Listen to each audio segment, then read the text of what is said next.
누구도 예외일 수 없습니다. 오늘 기록된 말씀을 중심으로 해서 누구도 예외일 수 없습니다 라는 제목으로 말씀을 잠깐 묵상하고 기도하려고 합니다. 지금까지 저와 여러분이 묵상하는 이 엘리야의 모습은 갈멜산에서의 영적인 전투를 승리한 이후부터 그의 모습은 굉장히 하나님이 함께하는 사람, 또 그 하나님의 은혜와 능력이 나타나므로 그 승리의 기쁨도 또 통쾌한 쾌감도 저와 여러분으로 하여금 느끼고 경험하게 하는 모습이었습니다.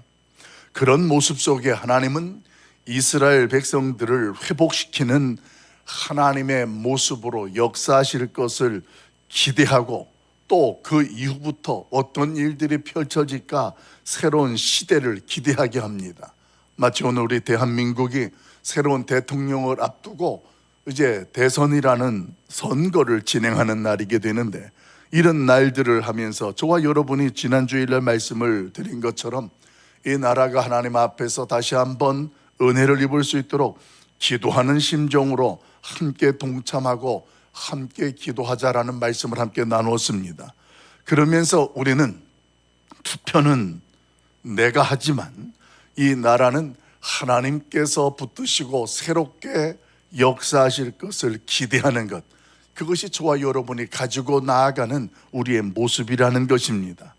그런데 현실적으로 오늘 성경 속을 보게 되어지면 뿌리 깊게 자리했던 이스라엘 백성들의 우상 숭배라는 것, 이 우상 숭배는 우리가 기대하는 것만큼 갈멜산 전투 이후에 이스라엘이라는 나라는 그렇게 쉽게 바뀌는 모습도 아니고, 그리고 그 우상 숭배는 무너지지 않는 모습들을 오늘 본문은 또 그렇게 보여줍니다. 아합에게 갈멜산 사건을 전해들은 그 안에 이세벨이 새롭게 등장합니다.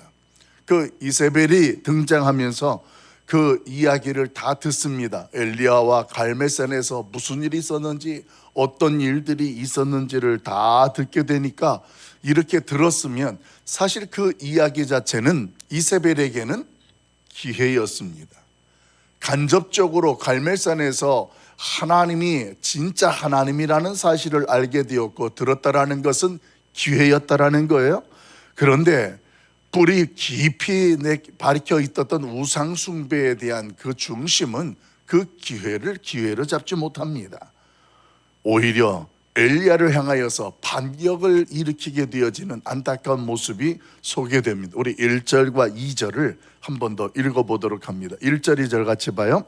아합이 엘리야가 행한 모든 일과 그가 어떻게 모든 선지자를 칼로 죽였는지를 이세벨에게 말하니, 이세벨이 사신을 엘리야에게 보내어 이르되 내가 내일 이맘때에는 반드시 내 생명을 저 사람들 중 한 사람의 생명과 같게 하리라. 그렇게 하지 아니하면 신들이 내게 벌 위에 벌을 내림이 마땅하니라 한지라. 아멘. 기회를 놓치고 이세벨의 반응은 오히려 하나님을 하나님으로 드러내어준 하나님의 사람 엘리야에 대하여서 보복적인 자신의 감정을 그대로 드러내면서 엘리야를 죽이겠다고 하게 되어집니다. 그런데 이제 그 일은 이해가 돼요.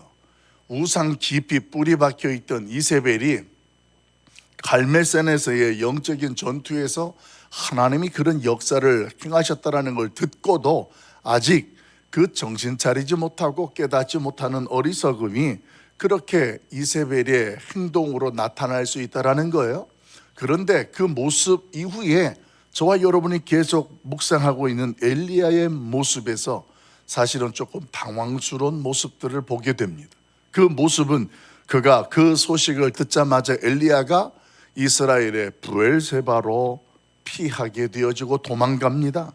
그리고 그곳에서 엘리야의 모습은 도무지 갈멜산에서의 그 모습은 하나도 찾아볼 수가 없고 전혀 다른 두려움과 무기력함에 빠진 모습으로 오늘 성경에 엘리야의 모습을 소개해 주고 있습니다. 오늘 이런 모습을 읽어 나아갈 때면 저와 여러분이 사실은 내용이 전개되어지는데 도무지 이해가 되지 아니하고, 아니 왜 엘리야가 하루아침에 이렇게 될까? 한 여인의 이야기를 들었다고 해서 그 이야기를 듣고서 어떻게 하루아침에 이렇게 두렵고 무기력한 모습으로 도망을 하게 되어질까? 850대 1로 싸워서 담대함으로 이길 정도라면 왜 이렇게 무기력한 모습으로 나타나게 될까? 이런 생각들을 하게 되어집니다. 그런데 이 말씀을 조금 더 묵상하고 조금 더 하나님의 은혜와 지혜를 구해서 묵상하다 보면 깨닫게 되어지는 것이 있어요.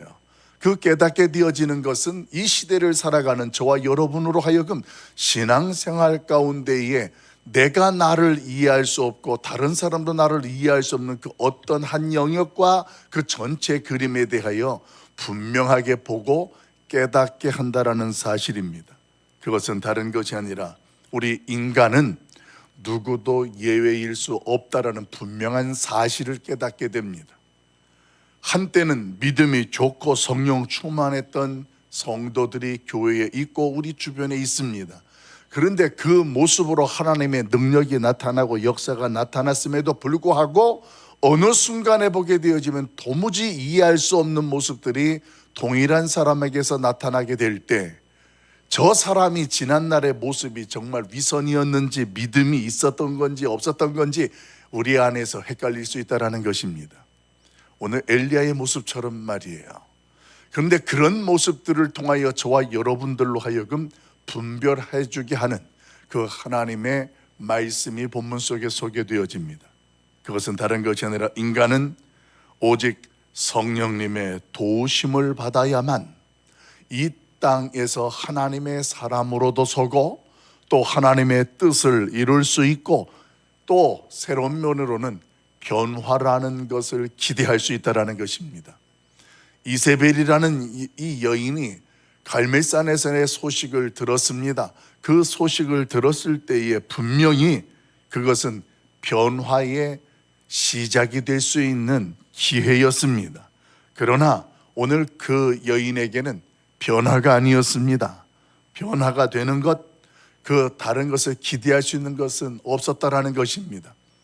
그런 모습들을 이 이사벨의 모습을 통하여서 분명하게 깨달을 수가 있게 되어지고, 그리고 또 엘리야의 모습을 통하여서는 아무리 그런 능력을 행하였던 선지자라 할지라도 나약한 인간의 한계가 있음을 그대로 나타냅니다. 성령의 도우심이 아니면 변화와 새로운 시작을 기대할 수가 없고, 그리고 또 아무리 하나님께서 들어 쓰시는 사람이라 할지라도 인간이고 그 인간의 한계를 가지고 있다는 사실들을 인정하고 그 부분에 대하여서 저와 여러분이 알아야 한다는 것입니다. 우리가 인간의 한계, 우리 4절 말씀을 볼까요? 우리 4절 말씀 같이 한번 읽어봅니다. 같이 봐요. 시작. 자기 자신은 광야로 들어가 하루길쯤 가서 한 로뎀나무 아래에 앉아서 자기가 죽기를 원하여 이르되 여호와여 넉넉하오니 지금 내 생명을 거두시옵소서. 나는 내 조상들보다 낫지 못하니이다 하고. 아멘. 지금 4절 말씀을 읽어보면서 어떤 사람들이 굉장히 이 부분에 대해서 오해하는 사람들이 있어요. 봐라, 엘리야라는 사람이 지금 무엇을 이야기하고 있느냐. 이 내용을 보게 되어지면 850대 전투에서 승리했던 장군의 모습과 같은 모습, 기계는 하나도 없고 로뎀나무 아래에서 한 여인의 죽이겠다라는 소식과 전가를 협박을 받고 그 모습은 하나님 나의 생명을 이제 거두어 달라고 하는 그런 모습으로 오늘 엘리야의 모습을 나타내고 있습니다. 여러분, 오늘 이런 모습을 통하여서 우리로 하여금 하나님께서 저와 여러분을 안내하고 인도하는 핵심은 우리로 하여금 다시 한번 지금까지도 그리고 이후에 그 앞으로도 하나님께서 이 모든 것을 행하고 계시다라는 사실을 우리로 하여금 보게 하고 또 깨닫게 하는 사실을 기억할 수 있기를 간절히 소망합니다. 계속 저와 여러분이 묵상하는 것, 심한 가뭄 가운데에 비가 올 때에 엘리야는 7번이나 사환을 보내면서 하나님께 엎드려서 기도했던 모습들이 우리가 묵상했던 내용들 속에 있었습니다. 그런데 왜 7번이나 이 엘리야가 하나님께 엎드려 기도했느냐? 제단에 갈멜산에 불이 내려올 때에는 1분도 안 걸렸습니다. 기도하자 하늘에서 불이 내려와서 제단을 태우고 물과 흙과 돌을 다 태웠습니다. 그런데 왜 하나님께서 내가 비가 내리리라 이 말을 전하거라 라고까지 하셨고, 그리고 또 엘리야는 큰 빗소리까지 들었습니다. 그렇게 들은 이야기를 전했습니다. 그럼에도 불구하고 7번이나 했느냐?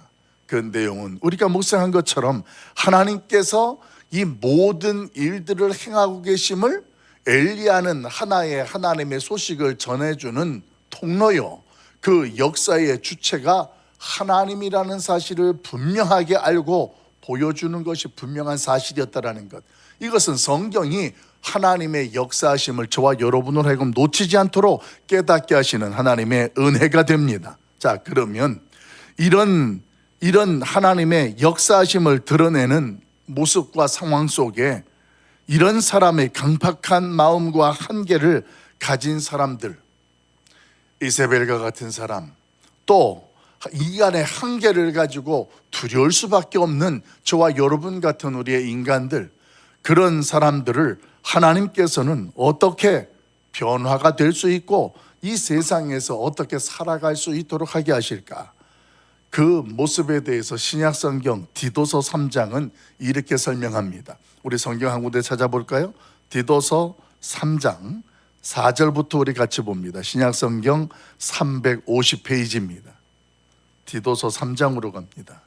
빌립보서 앞에, 빌레몬서 앞에 있는 디도서 350페이지, 신약성경 디도서 3장 4절부터 7절까지 있는 말씀입니다.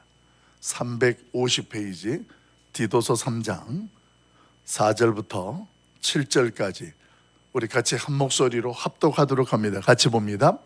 우리 구주 하나님의 자비와 사람 사랑하심이 나타날 때에 우리를 구원하시되 우리가 행한 바 의로운 행위로 말미암지 아니하고 오직 그의 긍휼하심을 따라 중생의 씻음과 성령의 새롭게 하심으로 하셨나니 우리 구주 예수 그리스도로 말미암아 우리에게 그 성령을 풍성히 부어주사 우리로 그의 은혜를 힘입어 의롭다 하심을 얻어 영생의 소망을 따라 상속자가 되게 하려 하심이라. 아멘.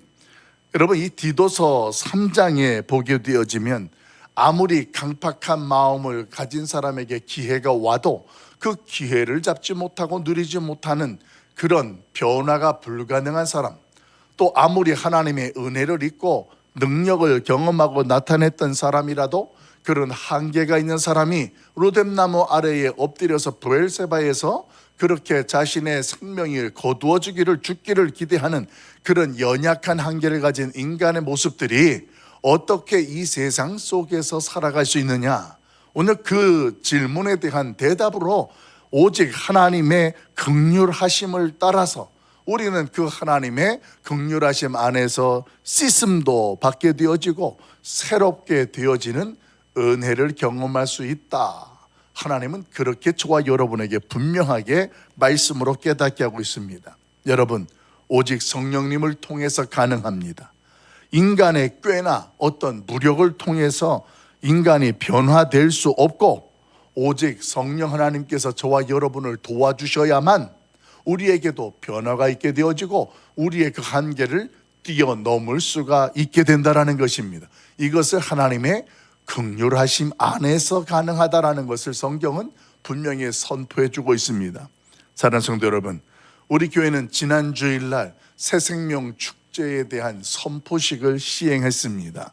맥추절을 앞두고 적어도 우리가 1년에 전도할 수 있는 기회를 갖자, 우리가 교회에 누군가를 초청할 수 있는, 초대할 수 있는 시간 속에서 한 달 동안 우리가 누군가를 하나님 앞에 데려올 수 있도록 준비하자라고 선포하면서 시작했습니다. 어떤 경우 내가 누군가를 떠올리고 생각할 때에 어떤 달콤한 말과 선물로 그 사람을 한두 번 교회에 참석하게 할 수는 있습니다.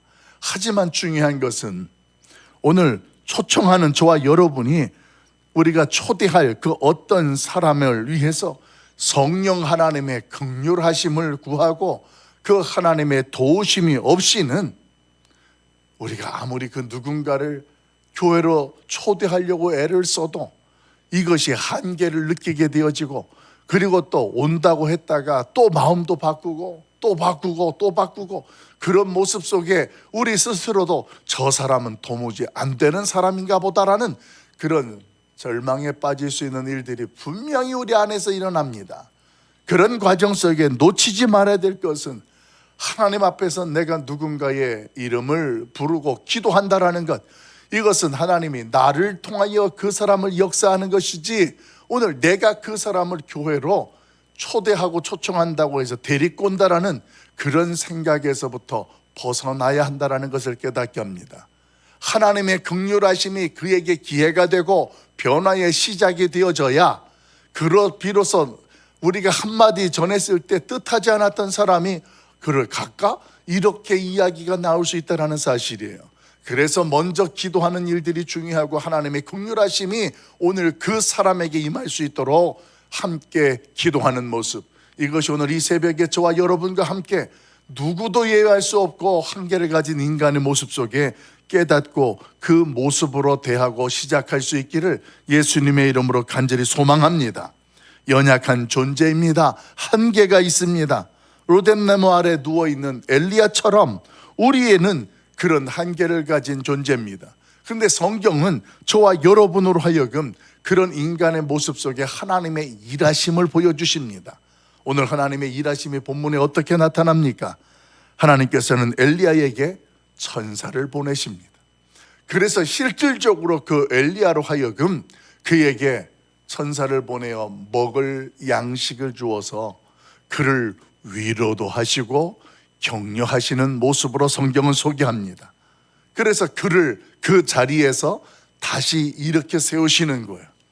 절망 가운데 있는 환경과 여건과 사람 때문에 두려움 때문에 있던 이 엘리야에게 하나님께서는 그를 다시 한번 회복시키고 그를 일으켜 세우셔서 오늘 그가 서야 할 자리에, 가야 할 자리에 가게 하는 하나님의 긍휼하심이 나타나고 있습니다. 사랑하는 성도 여러분, 이제 6월을 시작하고 달려나가는 우리의 모습 속에 하나님께서 우리의 인생 가운데에 천사를 보내셔서 이렇게 위로도 해주시고 격려해 주시는 은혜가 충만하길 예수님의 이름으로 축원합니다. 우리 대한민국 외에도 하나님께서 천군 천사를 보내셔서 하나님이 세우시는 대통령을 통하여서 다시 한번 우리나라에 하나님께서 회복하게 되어지고 다시 한번 일어서게 하는 그런 놀라운 역사가 나타나길 예수님의 이름으로 축원합니다. 여러분, 제가 미국으로 공부하러 가게 된 동기 중에 하나가 바로 이 부분이었습니다. 제가 부목사로 사역을 오랫동안 하고 교회에서 온갖 제자 훈련을 비롯하여 여러 가지 성경 공부를 진행을 했습니다. 수많은 성도들이 성경 공부를 합니다. 1000명이나 넘는 1300명의 성도들이 성경 공부를 시작을 해요. 그런데 그렇게 하는 성도들이 성경 공부하고 제자 훈련을 하면 3년 지나면 말짱 또 똑같이 되는 거예요. 그러면 또 하고 또 하고 그런 모습 속에 제한에 찾아오는 것이 이게 어떻게 반복적으로 계속 이렇게 되어지는가? 몰라서 실수하고 몰라서 그 길을 간다면 가르쳐주고 깨닫게 하고 알면 다시는 그 길을 안 가는 것이 그게 상식이잖아요. 성경 공부 다 하고 제자 훈련 다 있습니다. 아멘 뜨겁게 하고 수료식도 다 있습니다. 그런데 3년이 지나면 점점 건전지에 이 배터리가 닳아지는 것처럼 신앙생활도 똑같이 되어지고 옛날 모습으로 그대로 갑니다. 그리고 하나가 더 늘어나요. 그게 뭐냐면 나도 다 해봤어, 다 알아. 그런데 현실은 옛날하고 똑같아져요. 이걸 저는 영적인 탈진으로 봤습니다. 그런데 그게 성도들에게만 있는 게 아니더란 얘기예요. 목회자들도 똑같고 선교사들도 똑같고 이 문제가 제 안에서 풀리지가 않는 거예요. 어른들을 훈련시키는 것보다 청년들을 훈련시키면 청년들은 더 오래 가요. 더 뜨거워요. 그런데 계속 공급해 주지 않으면 청년들은 하루아침에 물이 떨어지면 시드는 화초처럼 그냥 그렇게 되어지는 모습이에요. 하나님, 도대체 신앙생활하는데 하나님의 말씀은 오늘도 내일도 영원토록 변함이 없다고 하시는데 현장은 왜 이럴까요? 이게 제가 가지고 있던 딜레마였습니다. 설교 시간에 아멘하고 뜨겁습니다. 기도합니다. 그런데 집에 가고 나면 부부싸움 합니다. 이게 교회 안에서는 그렇게 뜨거웠는데 왜 이렇게 자꾸만 변화되는 모습이 어려울까? 그 질문에 고민하는 문제의 이 성경 말씀을 통해서 제가 하나님의 지혜를 깨닫게 됩니다. 그리고 그 구체적인 것들을 연구하기 위해서 미국으로 가게 되었습니다. 어떤 프로그램이 우리를 바꾸는 것도 아니고 어떤 새로운 안식이라는 쉼이라는 것, 내가 그동안 수년 동안 일했더니 내가 1년은 쉬고 내년부터 다시 열심히 하겠습니다. 이렇게 하면 회복이 되고 다시 세워질 줄 알았습니다. 그런데 여러분도 해보셔서 알 겁니다. 목사님, 저 내년에는 다 내려놓고 1년만 쉬겠습니다. 그렇게 하고 그 후년이 되잖아요. 더 쉬어야 됩니다. 더 어렵게 됩니다. 이게 우리의 현실이고 신앙생활이에요. 그러니까 그 모습과 그 방법은 아무리 좋은 프로그램으로 좋은 성경 공부 교재를 가지고 또 아무리 안식이라는 여러분들이 생각할 때 사역이라는 것을 내려놓고 멈추고 쉰다 할지라도 그런 것들이 자신의 지금 있는 모습에서 새롭게 변화되어지고 빌드업되어지는 새로운 모습으로 세워지는 것이 아니라는 거예요. 그러면 어떤 것이냐? 오늘 하나님께서 엘리야를 엘리야 되게 하시는 모습이 그게 현실적이고 그게 옳은 모습이에요. 그 첫 번째가 하나님과의 친밀감을 회복하는 거예요. 하나님과 1대1의 관계 속에서 그 하나님의 주시는 은혜들을 경험하는 거예요. 하나님, 내 생명을 거둬주세요. 이제 나는 끝났습니다라고 외치고 있던 엘리야에게 하나님은 천군 천사를 보내주십니다. 엘리야는 자기 스스로의 곤고함과 허전함과 이 안타까운 현실을 하나님께 그대로 고백합니다. 위선적인 모습도 없어요. 그런 모습 속에 하나님은 찾아오셨습니다. 그리고 천사를 통하여 그에게 필요한 양식을 주었고 자고 또 깨웁니다. 엘리야야, 일어나라, 먹어라 마셔라. 엘리야야, 먹어라 마셔라. 여러분, 이 장면을 부모와 자식이 지금 시름시름 대고 있는데 부모가 그 아이에게 먹이려고 할 때 그 부모의 심정이 하나님의 심정이에요. 이 아이가 건강하게 뛰어놀던 모습을 부모는 알고 있고 분명히 뛰어놀 걸 기대하고 그렇게 아이를 돌보는 거예요. 하나님의 심정이 그렇습니다. 하나님은 우리가 어떤 사람이나 예할 수 없이 한계를 가진 인간이라는 걸 알기 때문에 아플 수 있고 넘어질 수 있고 절망할 수 있고 실망할 수 있고 다 아신다라는 거예요. 왜 내가 이것뿐이 안 되나 절망할 필요도 없고 저 사람은 왜 저래, 저 사람 때문에 내가 시험에 들 필요도 없다라는 거예요. 누구나 다 그렇게 될 수 있고 누구나 그런 한계를 가진 인간이고 더 중요한 건 그런 저와 여러분을 하나님은 다 알고 계신다라는 거예요. 그 하나님과의 친밀감을 회복하는 것, 그럴 때일수록 그 하나님 앞에 더 가까이 나고 하나님을 의지하는 모습. 예전에 신앙생활하던 우리나라의 70년대 80년대 교회에 부흥이 있을 때에 교회에 영적인 기둥 같은 역할을 하셨던 분들, 목회자들이나 성도들의 모습은 힘들고 어려운 시험에 들 만한 상처를 받은 일이 있으면 가장 먼저 한 것이 보따리 싸들고 기도원으로 갔습니다. 그리고 기도원에 가서 3박 4일이든 5박 6일이든 음식을 덤패하고 하나님께만 부르짖고 그때에 풀뿌리를 뽑았다는 등 나무를 뽑았다는 등 이런 것들이 오직 하나님만 집중했다라는 거예요. 그런 관계 속에서, 그런 상황 속에서 신앙이 회복되는 거예요. 하나님과의 친밀감이, 그동안 교회에서 여러 가지 일들을 하다 보니까 여러 사람들을 만나다 보니까 하나님과의 관계에 있어서 점점 약해지고 그 하나님 앞에서 약간의 거리감과 소외감이 느껴졌던 것들이 그게 회복되는 거예요. 여러분, 사람은요, 우리 신앙은 주유소에 가고 충전소에 가서 충전하듯이 그렇게 신앙이 회복되어지는 그런 존재가 아니라 주 안에 있는 나에게 딴 근심 있으랴, 이게 정답이에요. 하나님 안에서 있으면 충전할 필요가 없는 거예요. 하나님 안에 있으면 넘어질 수도 있어도 문제가 안 되는 거예요. 사랑하는 성도 여러분, 오늘 엘리야의 모습이 우리의 그런, 누구나 예외할 수 없다. 넘어질 수 있다, 절망할 수 있다, 실망할 수 있다. 그러나 하나님이 엘리야에게 천사를 보내주듯 그분의 긍휼하심은 저와 여러분을 주목하고 있다라는 거예요. 시험에 든 사람한테 가가지고 당신 왜 시험에 들고 그래? 여러분, 그렇게 말하면 시험에 든 사람은요, 그게 아무 말도 안 들려요. 힘들고 아프고 시험에 든 사람에게는 많이 힘들죠. 내가 같이 기도하고 있습니다. 하나님은 당신을 꼭 붙잡고 계십니다. 하나님이 지금 곁에 계시잖아요. 그 하나님과의 친밀감이 회복될 수 있도록 옆에서 격려해주고 기도해주고 필요를 떡도 갖다 주고 물도 갖다 주고 천사가 하는 것처럼 그런 모습 속에 하나님의 긍휼하심과 위로와 사랑을 경험합니다. 그러면서 그가 다시 하나님 앞에 일어서게 되고 회복하게 되어지는 일들이 오늘 저와 여러분의 옆에서 일어나게 됩니다. 이제 말씀을 마치려고 합니다.